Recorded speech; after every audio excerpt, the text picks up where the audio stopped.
그다음에 진보층에서 불공정 의견이 74.4%로 가장 높았고 보수층이 그 다음으로 67.9%가 불공정했다. 그러니까 예상보다는 보수층에서도 이번 보도가 불공정했다라고 이제 응답을 한 것 같은데요. 예. 그러니까 네, 지난주 문재인 대통령의 중국 방문을 전후로 해서 언론 보도에 대한 공정성 논란이 계속 이어지고 있습니다. 특히 중국 경호원들이 한국 기자들을 폭행하면서 그 논란은 더 심화됐는데요. TBS 의뢰로 문 대통령의 중국 방문 언론 보도에 대한 국민 인식 조사를 해봤습니다. 공정했느냐, 불공정했느냐 두 보기를 두고 조사를 했는데요. 그래프 보시는 것처럼 불공정했다는 의견이 67.9%, 10명 중에 7명 가까이 응답을 했고요. 공정했다는 의견은 20.9%로 3분의 1에도 미치지 못하는 그런 결과가 나타났습니다. 특히 연령대별로 보면은 40대가 불공정했다는 의견이 높았는데요. 특히 40대가 80.2%가 불공정했다라고 응답을 해서 가장 높았고요. 보통 이렇게 연령대를 소개해주는 이유로 우리 시청자분들이 좀 환기시켜야 되거든요. 네. 연령대를 보면 어디가 오피니언 리딩 그룹이고 거기에서 판단하는 게 결국 사회적으로 영향을 준다 이런 뜻인 거죠? 그렇죠. 특히 이제 40대 같은 경우에는 모든 선거 여론조사 결과에 있어서 원래 다 40대 아니에요, 여기가 네. 또. 네. 가짜뉴스니까. 아무튼 40대가 40대 응답이 전체 응답과 거의 유사한 경우를 나타내는데요. 그만큼 전 세대를 대표하는 그 허리 세대인데 40대가 이제 80.2%로 가장 높았고요. 그다음에 30대가 73.8%로 두 번째로 불공정하다는 의견을 나타냈습니다. 그다음에 20대로 71.6%였는데요. 공정하다는 의견은 30대에서 가장 낮았습니다. 10.5%였고요. 그다음이 40대가 11.1%. 그러니까 이제 불공정하다는 의견은 40대에서 가장 높았고 공정하다는 의견은 30대에서 가장 낮았습니다. 두 세대가 가장 이번 문재인 대통령의 방중 관련 언론 보도에 대해서 문제 제기를 하고 있는 것인데요. 40대 같은 경우는 그 문재인 대통령의 지지율이 굉장히 높은 계층입니다. 또 30대도 역시 마찬가지고요. 그 민주당 지지율도 40대에서 이번 주에 가장 높게 나타났는데 그와 관련돼서 다 연관성이 있는 것 같고요. 자유한국당 지지층에서도 불공정하다는 의견이 예상보다 높게 나타났습니다. 67.3%로 나타났고요. 민주당 그보다 높은 74.4%, 또 정의당 지지층도 75.9%가 공정하지 못했다라고 응답을 했습니다. 반면에 바른정당 지지층, 국민의당 지지층은 50%대로 불공정 의견이 상대적으로는 낮게 나타났고요. 그다음에 진보층에서 불공정 의견이 74.4%로 가장 높았고 보수층이 그 다음으로 67.9%가 불공정했다. 그러니까 예상보다는 보수층에서도 이번 보도가 불공정했다라고 이제 응답을 한 것 같은데요. 그러니까 외교에 있어서는 보수, 진보 모두 이번 보도가 좀 국익 차원에서 좀 해를 끼칠 수 있는 그런 보도가 아니었느냐 우려를 했던 것 같습니다. 박시영 부대표님, 저는 이번에 보면서 이제 좀 개인적으로 놀란 게 보통 언론에 대해서 국민들의 견해를 묻는 그 설문조사도 좀 특이할 뿐만 아니라 그렇게 물었을 때 이 촛불 이전에는 언론은 대체로 신뢰하는 분위기였거든요.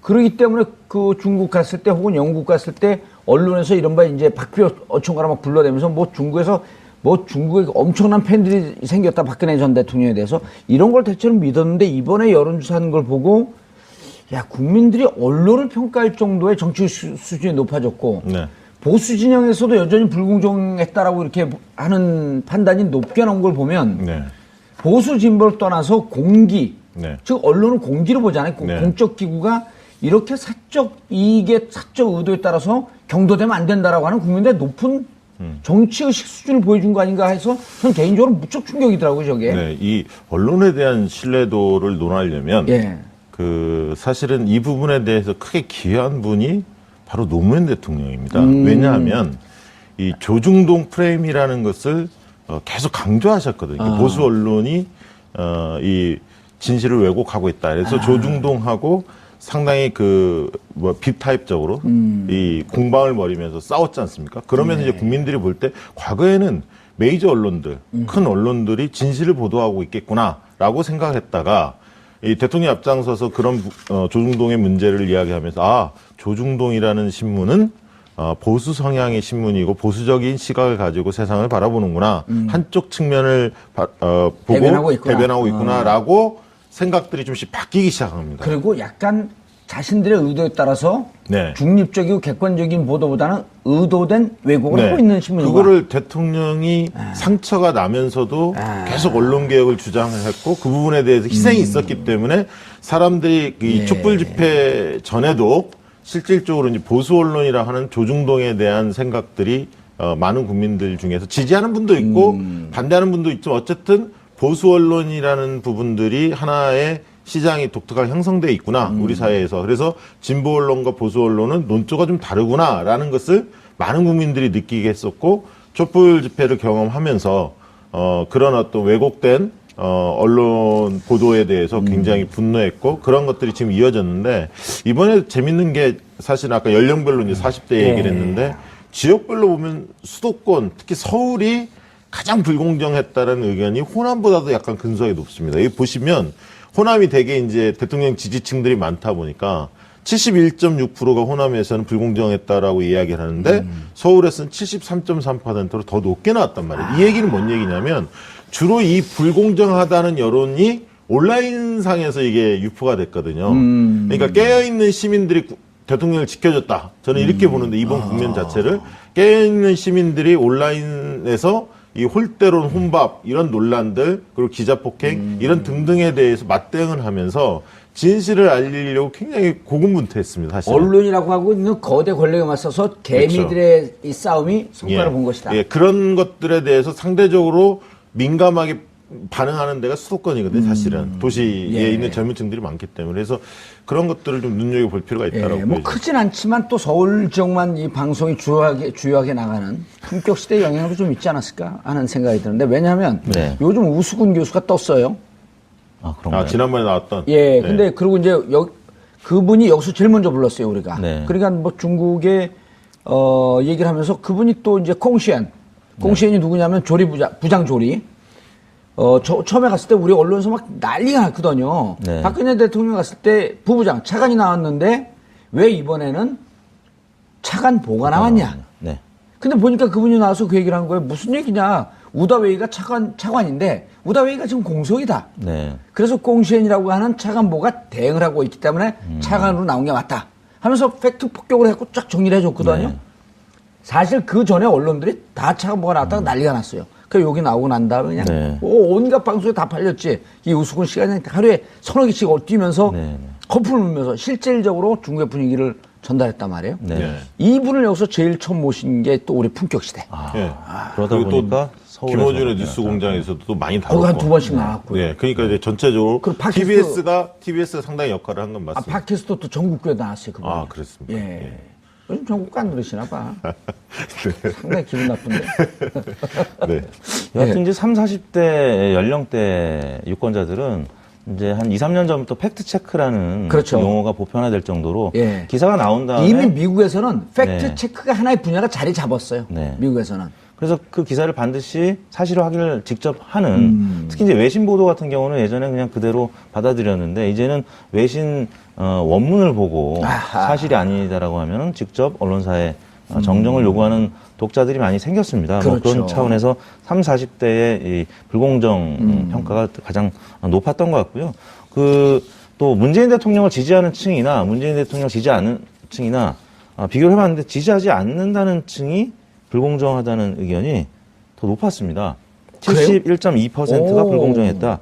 그리고 난 문재인 대통령을 지지하지 않지만 그러나 해외 나갔을 때 우리 대통령이 저렇게 열심히 노력하는데 어떻게 이렇게 표명하고 깎아낼 수 있냐. 이건 잘못했다. 라고 하면서 철저하게 가치 중립적이지만 객관적 평가를 한 사람들이 많아졌다. 그러니까 지지층에서는 68.3%가 불공정. 근데 비지지층은 71.2%가 불공정. 제대로 한 거예요? 이게 어디서 조사한 거예요? 이게? 네, 리얼미터가 한 겁니다. 그러니까 진보층이나 보수층이나 별 차이가 없었습니다. 이 사안에 대해서. 근데 좀 이상하지 않아요? 그러니까 진보층은 그런 온라인 그 개미군단들의 깨어있는 시민들이 진실을 알리는 활동, 이 이중잣대를 적용하는 그 보수 언론의 편파 보도에 대해 맞섰던 이 부분이고 아까 말씀하셨듯이 보수층은 국익 외교, 국익을 중심으로 보는데 역대 정권에서 늘 대통령이 정상회담이나 순방 외교를 했을 때 다 우호적으로 언론들이 보도했었고 긍정적으로 이 부분들을 조명을 했었거든요. 예. 근데 굉장히 이례적이었던 거죠. 이번 사안 자체는. 아니 심지어 네. 대통령 지지율이 떨어지면 해외 순방 나가라라고 하는 얘기가 있을 정도로 그렇죠. 2, 3%에서 한 많게는 5%까지 예. 올라가거든요. 예. 오죽하면 그 MB 마지막에 지지율 떨어지니까 독도까지 방문했잖아요. 예. 그리고 이번에 이제 대미를 장식했던 게 사실 그거 아닙니까? 이제 혼밥 논란이 있었는데 실제로 이제 오바마나 클린턴이 베트남 방문했을 때 쌀국수 외교 했지 않습니까? 서민 행보라면서 극찬했잖아요. 극찬했죠. 근데 이번 이제 모국 대통령이 방문했음에도 불구하고 그것을 중국 인민들의 감성을 자극했는데 예. 그럼에도 불구하고 그렇게 한 것. 그리고 저는 보수 언론 중에서도 이번에 유독 예. 이제 조선일보는 이제 늘 그렇게 한 시각을 가지고 묘사를 하니까 그런가 보다 하는데 중앙일보가 상당히 이 부분의 홀대론에 대해서 앞장섰습니다. 그래서 이것은 최근에 불거진 이건희 차명 계좌에 대한 과징금 부과, 소득세 부과 이 부분들이 이제 언론에 보도가 됐었고 또 정부에서 그런 의지들을 간접적으로 좀 피력하다 보니까 이 부분 관련해서 굉장히 민감하게 반응하면서 정권에 좀 타격을 주려고 좀 의도적인 게 아닌가 이런 생각도 좀 들더라고요. 만약 그렇다고 한다면 예. 그렇게 전제 조건으로 두고 본다고 한다면 네. 차명계좌 1200개에다가 돈 숨겨놓은 거 잘못된 거죠. 네. 그럼 그거 국가에서 찾아갖고 세금 부과해갖고 네. 그 세금 부과한 거로 국민 복지 비용으로 쓰고 네, 국가 네. 예산으로 쓰고 잘한 거죠. 아, 그럼요. 자기들 돈 뺏겼다고 이렇게 보복하는 건 양아치입니까? 가서 물어보고 오세요. 아니, 그러니까 그렇게 추정이 된다는 거고요. 제 주장입니다. 예.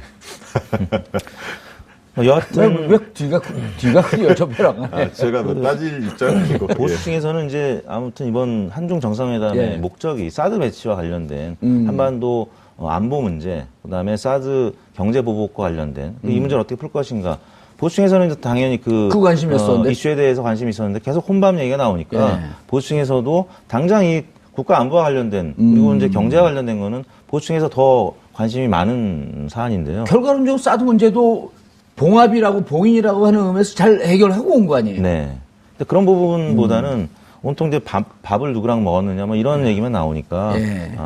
보수 중에서도 좀 불만이 있었던 것 같습니다. 그리고 중앙일보가 변한 밥 장사를 하고 싶은 욕심이 있었던 건 아닐까? 밥 얘기를 계속 강조해서. 근데 지금 보수 언론들은 예. 어쨌든 한미 관계를 중심으로 사고하는 집단이거든요. 그럼 이번 한미 관계에 근거해서 중국과 그렇기 때문에 가까워지니까 네, 그렇죠.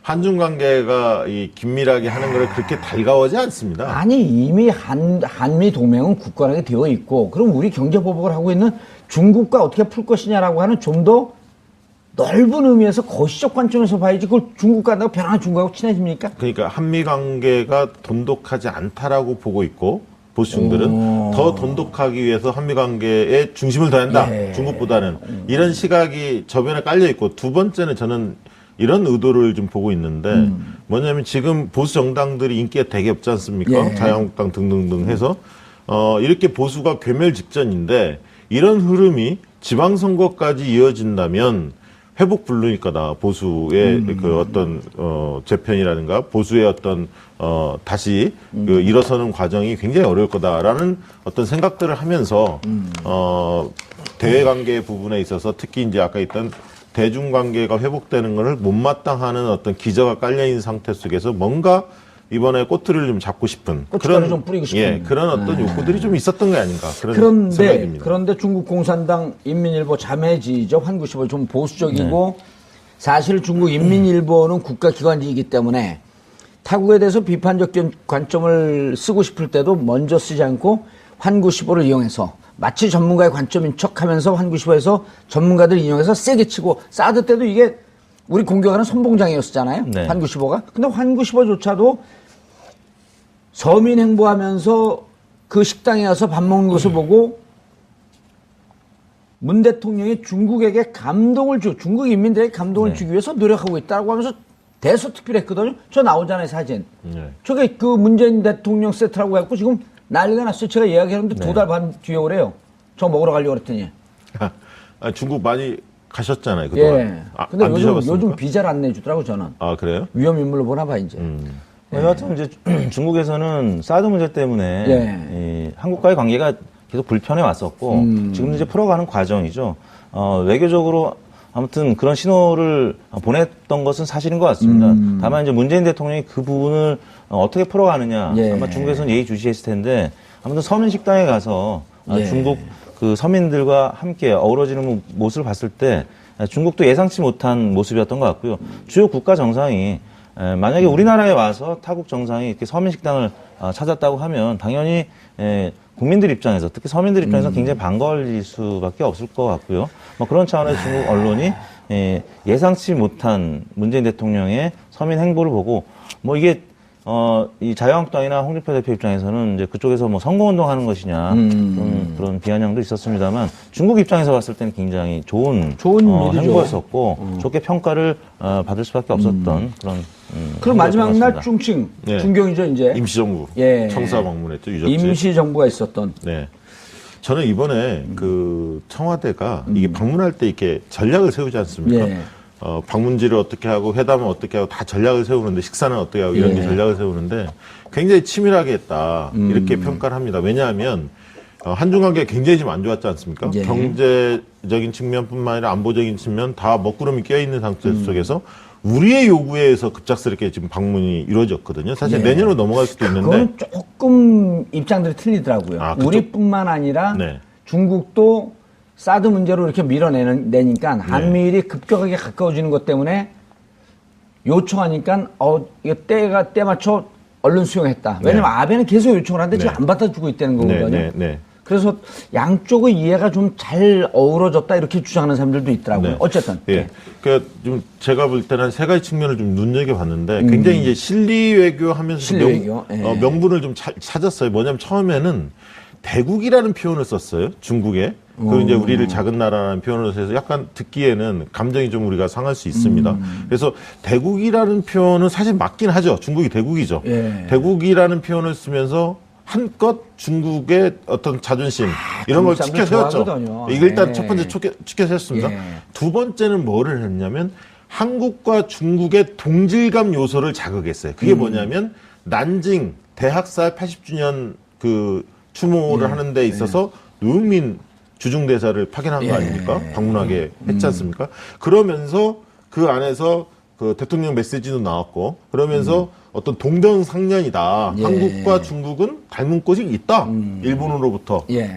피해를 받았던 이런 동질감 요소를 자극했고 마지막에 아까 얘기했던 중국 인민들을 울렸던 서민 행보, 감성 행보 이 세 가지가 잘 짜여졌고 마지막 그 방문인 임시정부 청사를 충칭 중경에서 방문하면서 3.1절 이런 논란들이 있었지 않습니까? 건국절 예. 논란들이 있었는데 이 부분의 쐐기를 명확히 봤고 우리의 정통성이 어디에 있는지를 명확히 해줬다. 그래서 저는 실리적인 측면이나 명분적인 측면이나 두 마리 토끼를 절묘하게 잘 가져갔다. 다만 이제 초기에 기자 폭행 사건이 있으면서 상당히 청와대로서는 곤혹스러웠을 거고 상당히 어려운 국면들이 계속 됐는데 그러면서 어떤 문재인 지지층들이 보였던 반응들에 대해서 감론을박도 많았습니다. 왜냐하면 기자들이 홀대론을 전면에 깔면서 그 문제가 터지다 보니까 논란들이 좀 많았는데 어쨌든 그런 우여곡절을 겪었고 종국적으로 본다면 사드 문제를 정상회담에서 직접적으로 언급하지 않으면서도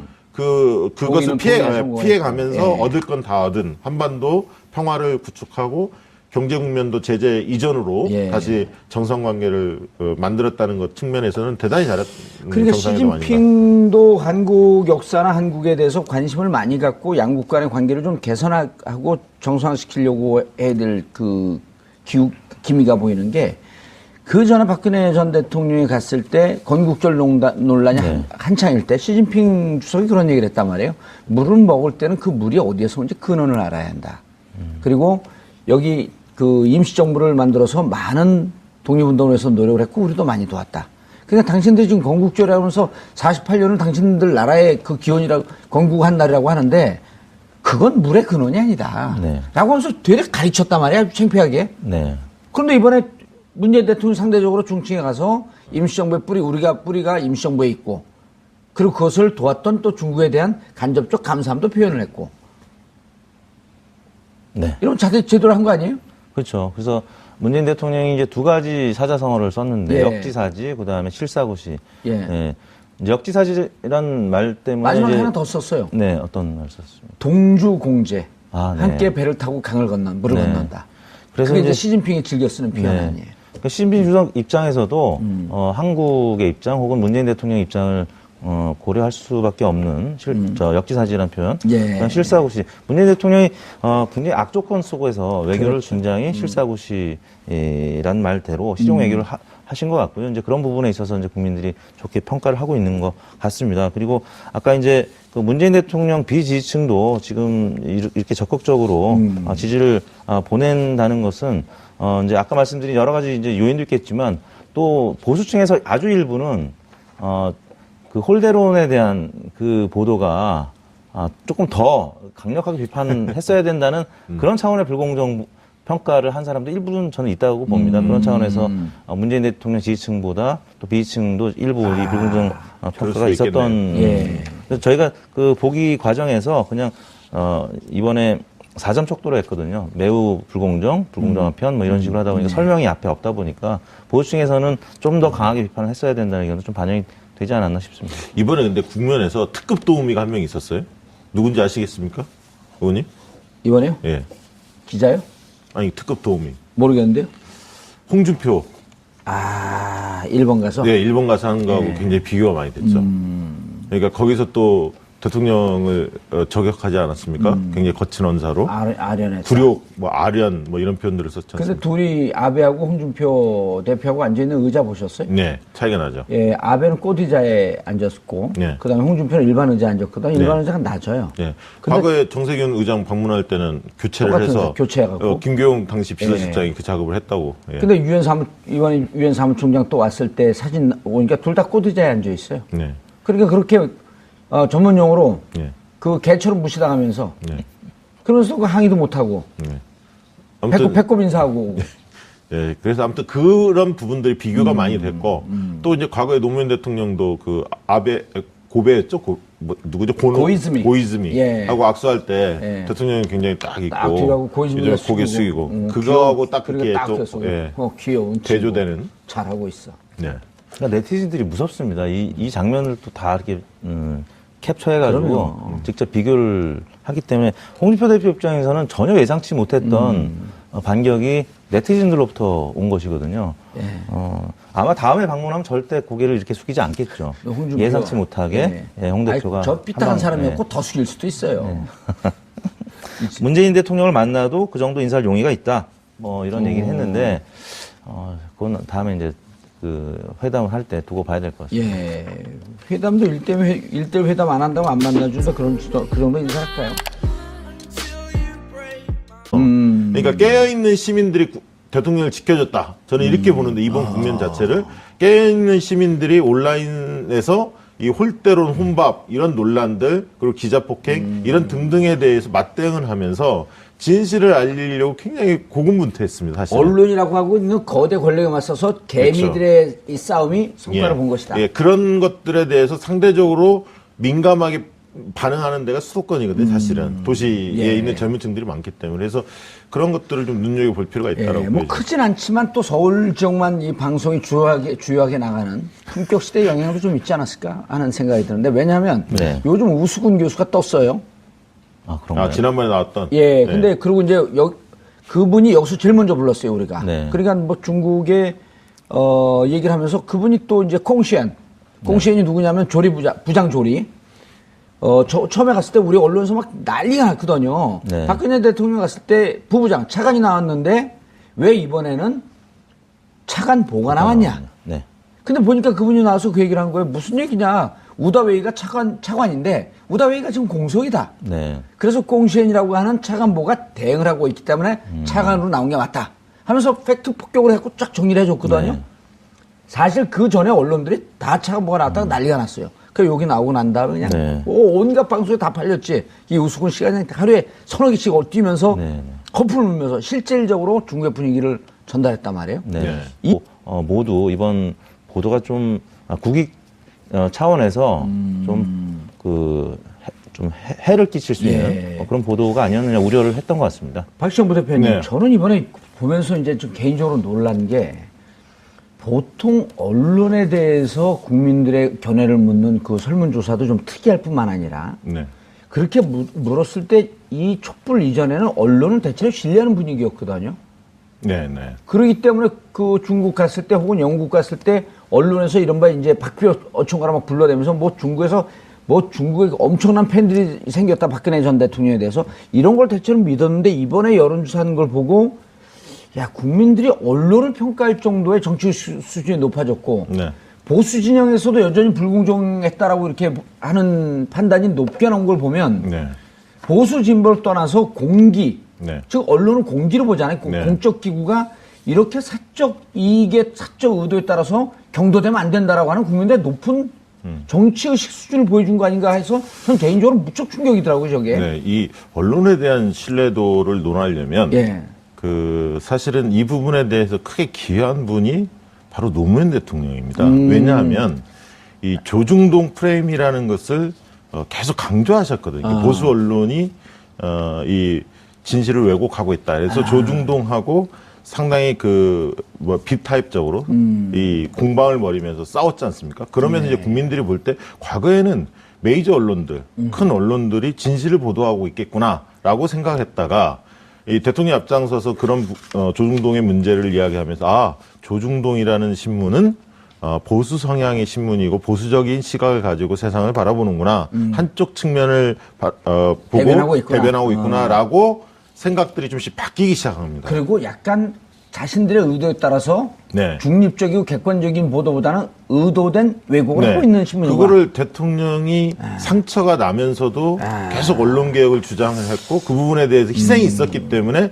사람들이 이 촛불 집회 전에도 실질적으로 이제 보수 언론이라 하는 조중동에 대한 생각들이 많은 국민들 중에서 지지하는 분도 있고 반대하는 분도 있지만 어쨌든 보수 언론이라는 부분들이 하나의 시장이 독특하게 형성돼 있구나 우리 사회에서. 그래서 진보 언론과 보수 언론은 논조가 좀 다르구나라는 것을 많은 국민들이 느끼게 했었고 촛불 집회를 경험하면서 그런 어떤 왜곡된 언론 보도에 대해서 굉장히 분노했고 그런 것들이 지금 이어졌는데 이번에 재밌는 게 사실 아까 연령별로 이제 40대 얘기를 했는데 지역별로 보면 수도권 특히 서울이 가장 불공정했다는 의견이 호남보다도 약간 근소하게 높습니다. 여기 보시면 호남이 되게 이제 대통령 지지층들이 많다 보니까 71.6%가 호남에서는 불공정했다라고 이야기를 하는데 서울에서는 73.3%로 더 높게 나왔단 말이에요. 이 얘기는 뭔 얘기냐면 주로 이 불공정하다는 여론이 온라인상에서 이게 유포가 됐거든요. 유사한 경우를 나타내는데요.